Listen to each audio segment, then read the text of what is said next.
মার্কিন যুক্তরাষ্ট্র ও ইউরোপীয় ইউনিয়নের পথ ধরে এবার চীনে উৎপাদিত বৈদ্যুতিক গাড়ি আমদানিতে ১০০% শুল্ক আরোপ করবে কানাডা। পাশাপাশি চীনা ইস্পাত ও অ্যালুমিনিয়ামের ওপর ২৫% শুল্ক আরোপ করা হবে। a 100% tariff সোমবার এই ঘোষণা on দেন দেশটির Chinese-made প্রধানমন্ত্রী electric Justin vehicles. Trudeau. We are চীনের ইচ্ছাকৃত transforming অতিরিক্ত উৎপাদন Canada's ক্ষমতা ও automotive sector সরবরাহ to be the নীতিকে প্রতিহত global করার জন্য leader ওটোয়া in কাজ করবে building বলে the জানান vehicles তিনি। of tomorrow. আগামী ১ অক্টোবর থেকে শুল্ক হার আরোপ করা হবে বলে জানা গেছে। কানাডার এক সরকারি কর্মকর্তা বার্তা সংস্থা রয়টার্সকে জানায়, চীনে উৎপাদিত সব বৈদ্যুতিক গাড়ির ক্ষেত্রে বিপুল পরিমাণ শুল্ক প্রযোজ্য হবে। এমনকি আওতা থেকে বাদ যাবে না টেসলার চীনে উৎপাদিত গাড়িগুলো। তবে অন্য দেশে উৎপাদিত টেসলার বৈদ্যুতিক গাড়ি আমদানিতে এটি প্রযোজ্য হবে না।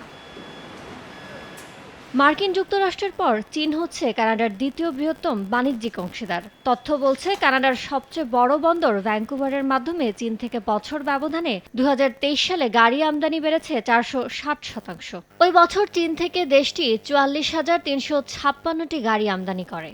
অর্ধেক পাউডারে দ্বিগুণ উজ্জ্বলতা। নতুন রিন অ্যাডভান্সড অর্ধেক পাউডারে দ্বিগুণ উজ্জ্বলতা।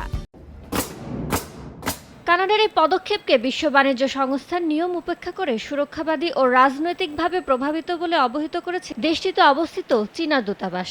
সোমবার এক বিবৃতিতে চীনা দূতাবাস জানায়, কানাডার এই পদক্ষেপে দুই দেশের মধ্যকার স্বাভাবিক অর্থনৈতিক ও বাণিজ্যিক কর্মকাণ্ড ক্ষতিগ্রস্ত হবে। এক্ষেত্রে অর্থনৈতিক ও বাণিজ্যিক কর্মকাণ্ডকে রাজনীতি থেকে আলাদা রাখার আহ্বান জানিয়েছেন তারা।